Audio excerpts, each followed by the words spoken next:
San Diego Comic-Con 2025 has come to a close. Here are the top 5 moments and my review of this year's show. Hey Q Crew, it's Juliet at Juliet and Beyond, hanging out here at San Diego Comic-Con 2025. If you're not subscribed to the channel already, hit the subscribe button right now. When you do that, you help out the channel a whole bunch. So I've just wrapped up 5 days at San Diego Comic-Con. It feels like I've been here for 5 weeks, honestly. That's how tired I am. Whether you were at the show this year or not, let's take a look back at this year's convention. I'm gonna highlight for you the top 5 moments of San Diego Comic-Con 2025. I'm also gonna share with you my honest thoughts on this year's con. So was 2025 the best year ever or something else? I'm about to hop in the car, so for now, let's throw it over to Juliet over in LA. All right, so I've teleported back from San Diego to talk to you about panel number 1, which is Tron Aries.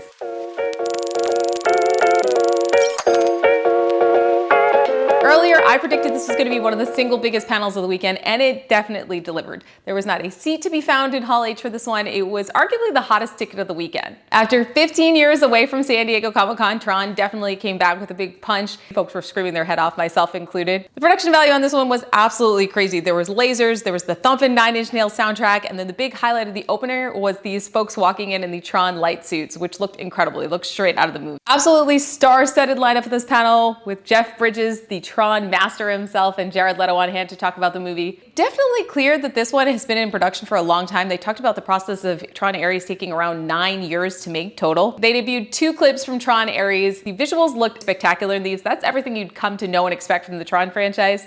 Now, the big question with Tron always is, will the story hold up? We're gonna have to wait for October to see. The panel also included a sneak preview for the 9 Inch Nails music video for As Alive As You Need Me to Be, which is one of the new songs that'll be debuting on the soundtrack. Now, for me, nothing will ever best the Tron Legacy soundtrack. Daft Punk is one of my all-time favorite groups, but let me know your thoughts in the comments down below.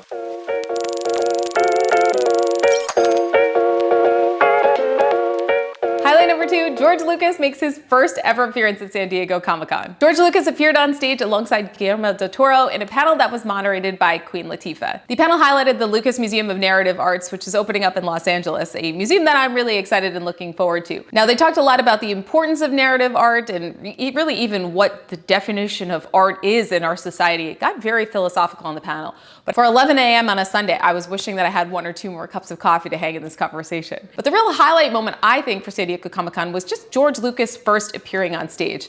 Such a historic moment for the con itself, and the room absolutely exploded as soon as he walked out. There was a standing ovation. It was so clear that everyone in the room just felt so thankful to be in the presence of a man that's developed the Star Wars IP, and IP that means so much to so many people. I don't think I've ever heard such thunderous applause in Hall H before. I will say that George Lucas did not seem as excited as the crowd was for him to be there. Obviously, he's done it and seen it all in his career though, and such a huge, massive, historic moment for San Diego Comic-Con.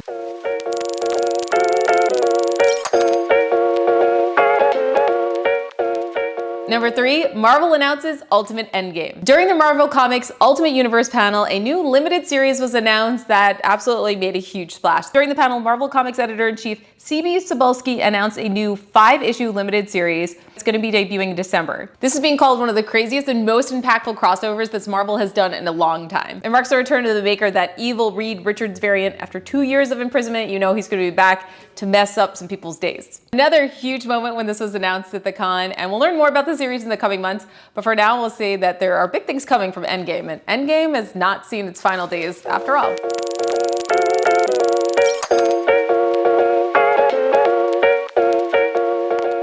Number 4, the first 15 minutes of Predator Badlands debuted. So Predator Badlands was another one of the panels that I was saying was one to watch for San Diego Comic-Con 2025. And let me tell you, director Dan Trachtenberg definitely brought the hype to this panel because he had a real mic drop moment of just saying, you know what, screw it, we're gonna show the first 15 minutes of the movie. This is especially wild because Predator Badlands doesn't actually release until November 7th in the theaters, which means that it's extremely early in the production process. So we're talking about temp assets, temp audio, temp music in here. Some scenes that I watched were just gray box. So a heavy dose of use your imagination was required while watching this. It takes real confidence in your film and your storytelling to say, you know what? we're going to show up to Hall H and we're going to show what we got because we're proud of it. The Q&A for the movie itself was of course great, diving into the whole behind the scenes of the movie. Got to hear some really interesting tidbits, like learning that the inspiration for Elle Fanning's character was that interaction moment between Chewbacca and C-3PO, where Chewbacca's actually carrying C-3PO. And definitely clear that Elle Fanning was enjoying diving into her first ever real sci-fi project and loving the experience of being at Comic-Con. But the bomb drop moment for San Diego Comic-Con, unquestionably showing off that 15 minutes of Predator Badlands footage.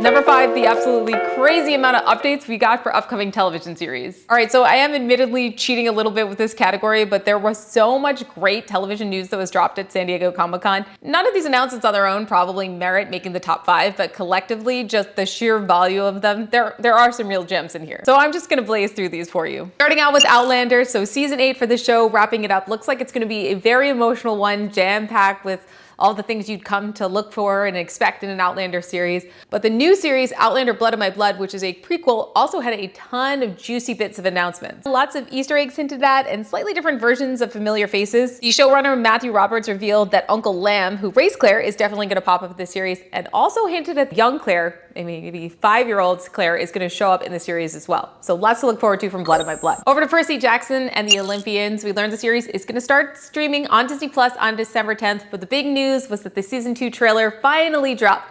And this season definitely looks to be a lot more mature. Also, thankfully, looks like it's sticking relatively closely to the book, so lots to look forward to here too. Over the world of Anne Rice, there was a big reveal for the next series in the Immortal Universe, Telemasca: The Secret Order. The show coming on AMC looks like it's gonna take a really different feel and tone. This will be a completely original story, so not based on any of the Anne Rice books that are existing. Definitely giving me Buffy the Vampire meets Torchwood type vibes. This show looks like it's gonna be great. James Gunn took the stage to talk about Peacemaker season 2. There's been a lot of questions about this series. How is it gonna fit in James Gunn's version of the DC universe, since we know this was part of the Snyder universe? Looks like they're kind of just taking it all in stride with a lot of silliness, a lot of jokes, and the season 2 trailer looks like it's gonna be a lot of fun. Amazon debuted a sneak peek of The Boys season 5. And the interesting bit, this also looks like it's gonna have some crossover and overlap with Gen V season 2. In the Avatar 20-year celebration, a big bomb drop moment, there is a new Avatar series that got greenlit. The Last Airbender spinoff is called Avatar: The Seven Havens, and it's set after Korra. The art on this one looks absolutely beautiful. And there's more Rick and Morty to look forward to. A new spinoff show called Presidential Curtis was announced on Friday at San Diego Comic-Con. It's gonna follow the Commander-in-Chief and his staff as they, quote, tackle the kind of crises that Rick Sanchez could never be bothered with, from interdimensional diplomacy to paranormal investigations and unexplained phenomena. Oh yeah, and I'd be remiss to not mention that Star Trek also debuted the first trailer for Star Trek Starfleet Academy. The trailer looks so grand, sweeping, just hits all the right Star Trek feels. But the real exciting part of this SDCC panel, and maybe this was just for me, was the fact that the Jim Henson Company turned the cast into Muppets.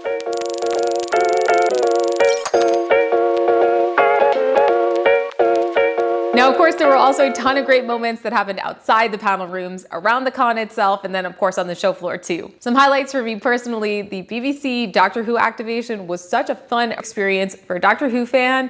The amount of Easter eggs in this, the immersion was just top notch. When it comes to the show floor, I've just got to give big props to the LEGO group because their booth this year, it had to be the highlight of the show floor. The booth featured this absolutely insane replica of San Diego Comic-Con, and the detailing on this thing was mind-blowing. There was actually entire Reddit threads just dedicated to calling out all the Easter eggs in this because there were callbacks to San Diego Comic-Con throughout the years. It featured everything from a replica of the LEGO booth inside the LEGO booth, the outside of the convention hall, a recreation of Robert Downey Jr.'s moment where he was doing his Dr. Doom mask reveal from San Diego Comic-Con 2024. And the fun bit, it was also interactive. So you could actually go to the side of the booth and then build your own Lego booth to be added to the exhibit. Now the best ones got picked and added to it. So for the course of the weekend, this just got grander and grander in scale. It was so fun to see what people built. I could not believe the talent of the builders who were doing this on the show floor. Some of the stuff, I mean, an entire spaceship was built. Another wow moment, we got to give our flowers, San Diego Comic-Con 2025 highlight